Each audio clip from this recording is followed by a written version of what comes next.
Hey guys, I did the first part of this video in a time lapse, but oops, I'm gonna do the rest here real time, or at least I'll just do Wolverine. The details might take too long. Using a lot of negative space here. I'm gonna play around with Havok's chest emblem. I think I'm gonna smooth this out. I was going for more circles and details on his blast wave, sound wave thing. But I wasn't crazy about the way it looked. But I walked away a little bit, did some emails, had some coffee, looked at it fresh again. I was like, oh, okay, this is just weird. So I'm just gonna touch this part up.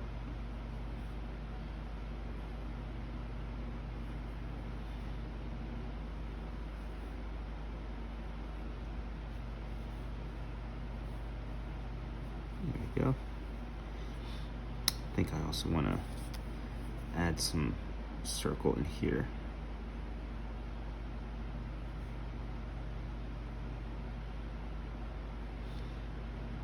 Some people will probably disagree with me, but I think using a freehand is more effective. Mostly my style. I mean, in other people's styles as well, but like freehand versus using a template. I don't know why. To me, it just feels more alive, more real. Gets kind of cold. But as I've often said, like I'm an imperfectionist. I think perfection and accuracy, like too much is a bad thing. And it stiffens things up but that's just me. That's just my own damaged way of looking at things. If it's not beat up a little bit, I don't know. I'm not that attracted to it. It needs to have some things. Just need to have been through the laundry a few times, you know. For me to feel like it's got soul or something. I hope that doesn't sound pretentious, but I don't know. Wolverine up here. I'm not going to do as much negative space on him, hardly at all.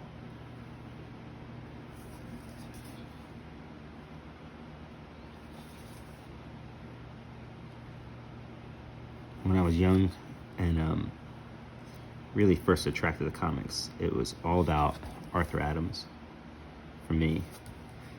And the way that Art drew Wolverine was just the best. And I love how he would do like all these little nicks, almost like cat ears in his mask.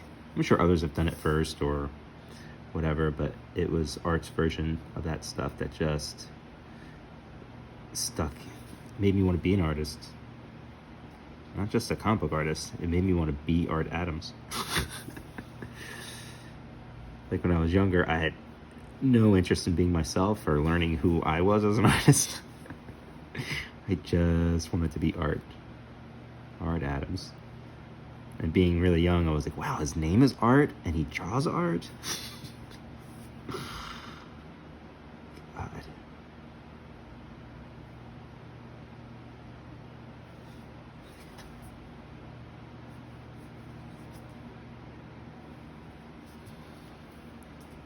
This is all black background, so I don't even need to be that careful with the exterior part of the line, just the interior part of the line.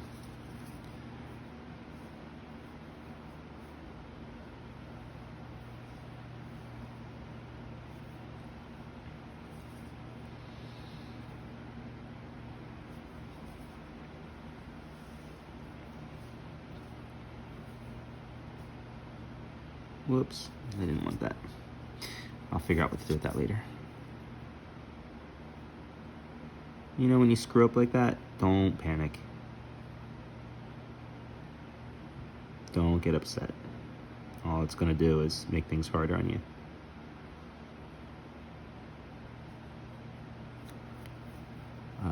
The tough part, I should really start getting into the practice of this with my commissions though, which is inking the faces first, because while I say don't panic if you make a mistake and stuff, there are certain things that are just hard to bounce back from when you're doing a commission, and like fucking up a face or an eye. That's a hard one. I did that in a recent commission, and I had to kind of black out the eyes, just create more shadows and cover up the eyes because they were uneven in a way that the only way I could fix it was with whiteout. And I don't want to give anybody a commission with whiteout on it, you know. I think it would be different if it was on, you know, an original page meant for publication. People understand things happen. But on a commission, you know, probably not what you want.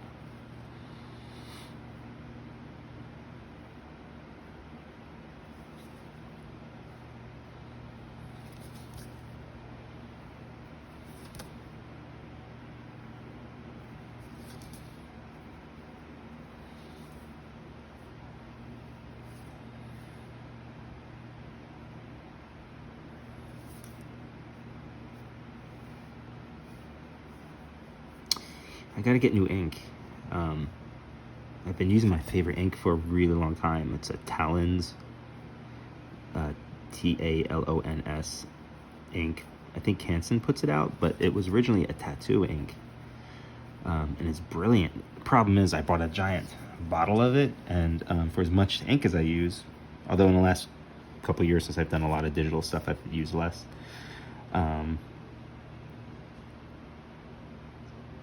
I think the bottle is just, I don't know, it's degrading a little bit, so it's not as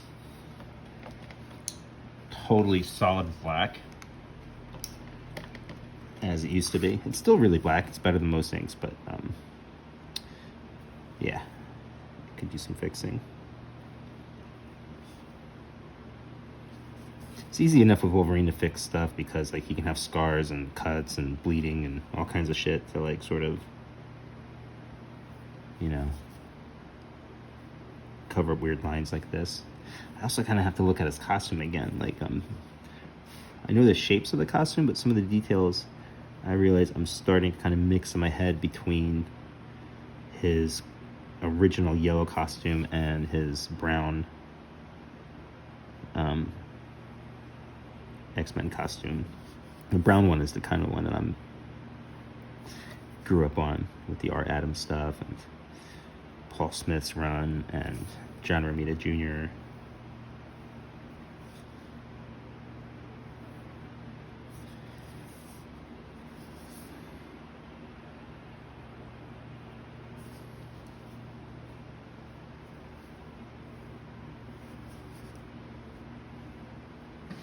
These knee pad things that he's wearing, I wonder who kind of started this sort of look, this sort of flared out knee thing. I mean, it probably kind of sort of evolved out of like pirate boots that have that flap that's lifted in the front, and just got from there, just got more and more designy, I'm gonna guess.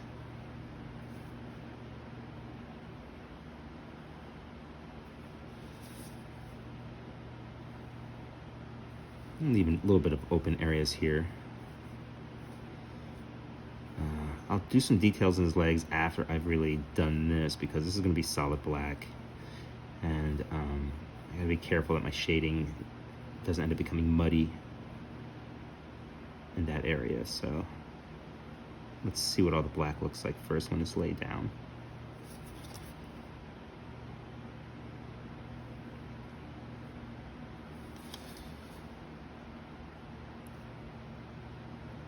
I still have to count fingers when I draw sometimes. There have been times where I've drawn too many or too little fingers. Not often, but like, it'll happen, you know, fatigue as you're working and stuff.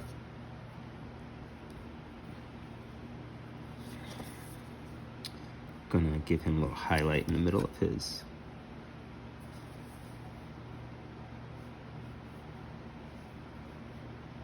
glove here.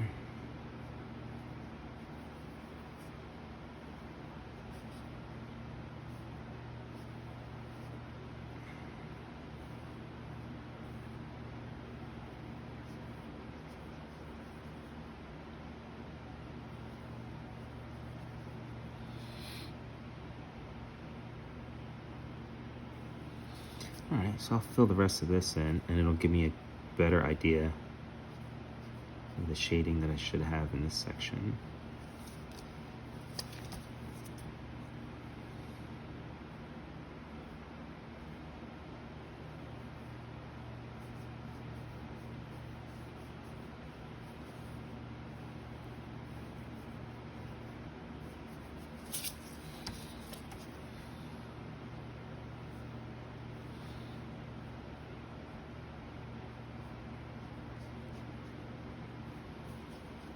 Sometimes I'll leave a little white spot in there on purpose. I mean, here it obviously makes sense because there's sort of like energy radiating from Havok and like shrapnel and little pieces of rocks and stuff. Sometimes it works in a area just to kind of indicate some texture, you know. So I think now that I'm looking at this, I'm just going to do a little bit of his knee. Thin line there, and then thick on that side. And all I'm doing to create that line is just go, I'm pressing down with less pressure here, and then more pressure coming down. That's it. Nothing fancy.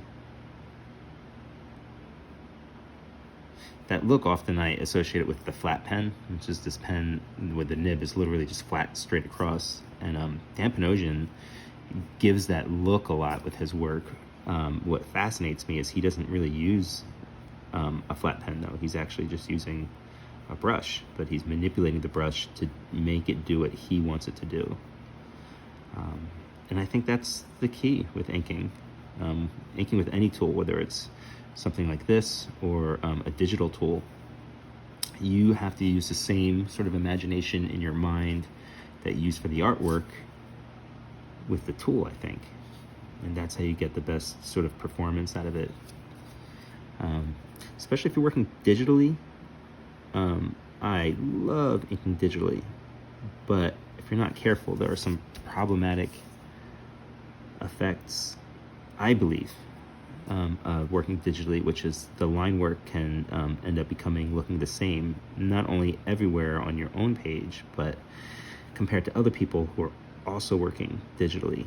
And what happens is there becomes this sort of like apex of style where things just start to look like each other, not because they're influenced by the same things, but because they're using the tools in a way that the tool is sort of dictating the final look as opposed to the artist, if that makes any sense. It's a little hard to put my finger on, so I apologize if it sounds I don't know, critical or something.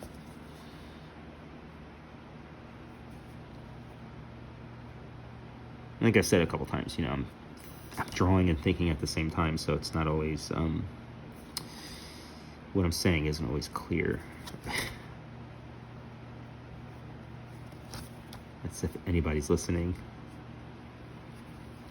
at this point, I don't know. But yeah, definitely have to check out Wolverine's details in his costume here. So thin, thick.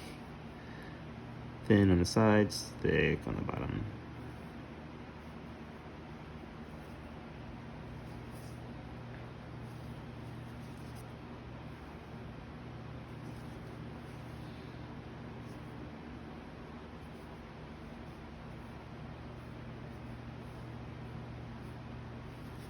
Trying to make his shorts look a little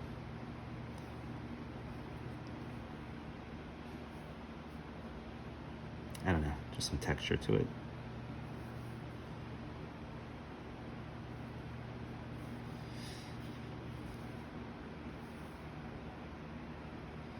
A little indication of the shorts there. Wolverine's underwear.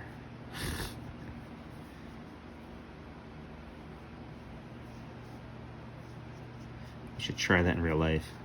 Like a nice pair of pants with like a short design on top of it.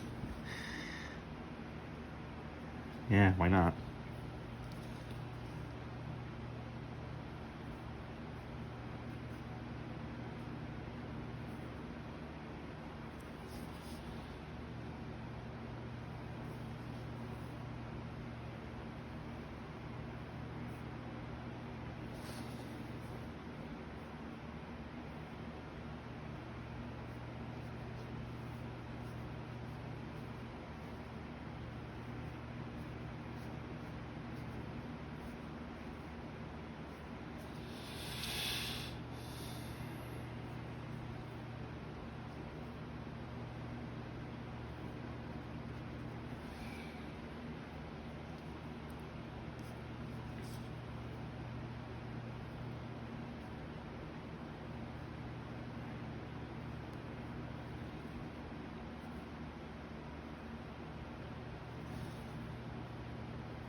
And 4.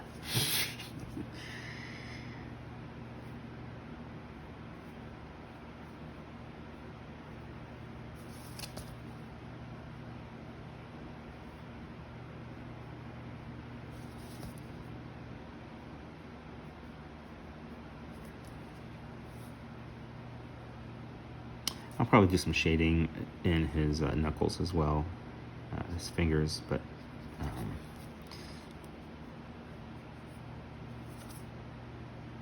I won't really know until I've seen what the sort of heaviness of the black hair feels like. And one thing I wanted to say was also check out Dave Johnson's work.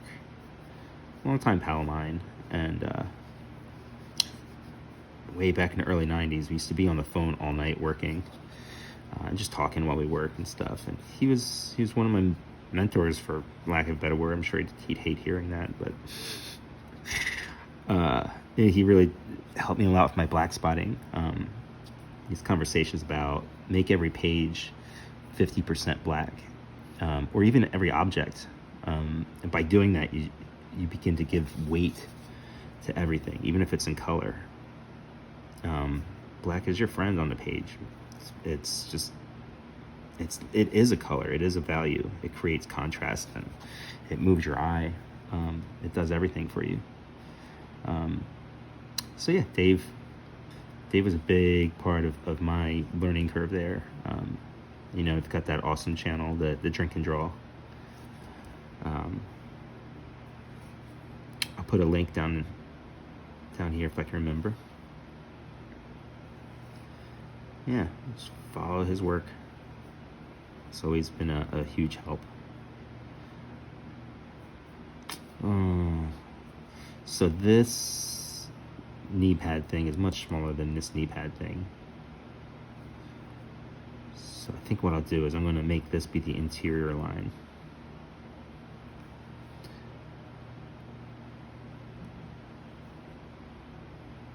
That'll give the illusion that they're closer to the same size. Although I don't like this intersection here. Nothing I could do about it. It's not horrible or anything. It's just not... I'm not exactly sure what I would have done to make it better. Just not have this little section overlap would have been the perfect thing. Kind of like have that here, but you know, everything is digital, so I mean, analog. If it was digital, I could fix those kind of things.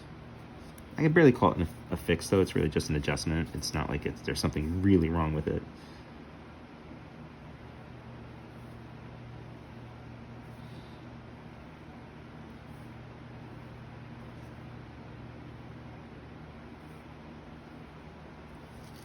Wolverine's Ginsaw knives.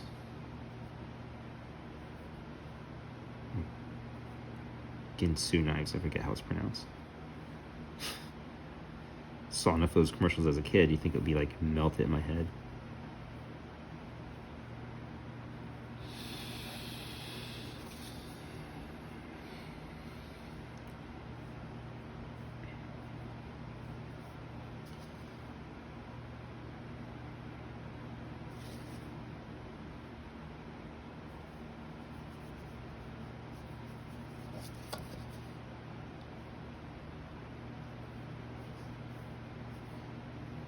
Getting close to finishing Wolvie. Taki and I got to go do lunch in a little bit, so I think I'll probably end this soon.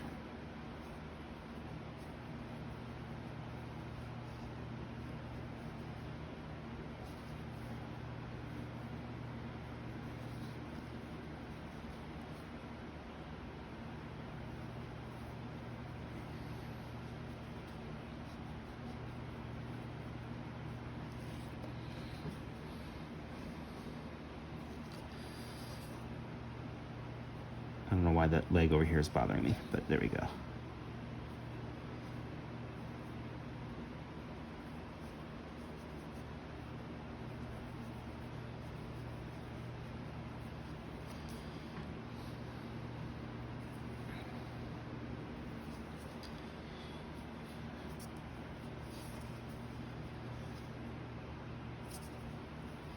Alright, so I guess I'll just end up doing a little bit of rendering here to fix this area.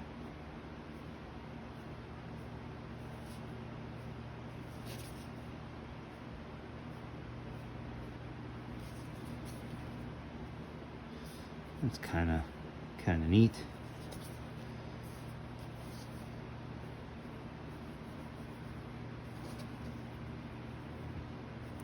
You can always feel free to ask questions below, and I'll answer them the best that I can.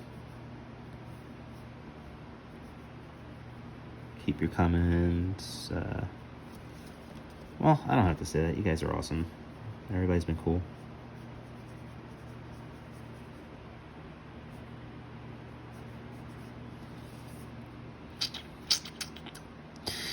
Alright, so I think it's not that this is done. I mean, I still gotta do claws over here, look into his knuckles and stuff, see how I want to render that out.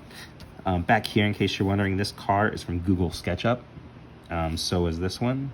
But as you can tell, while I print them out, I'm making them my own. This is more like a template. We'll see more of that. Maybe I'll make another video of just working on this, so you can see how I think it's safe to use tools, but to make it your own digital tools like Google SketchUp and models, but to make it look like it's a natural part of your art. And one of the reasons I do this, I'm not gonna lie, guys, I suck at drawing cars.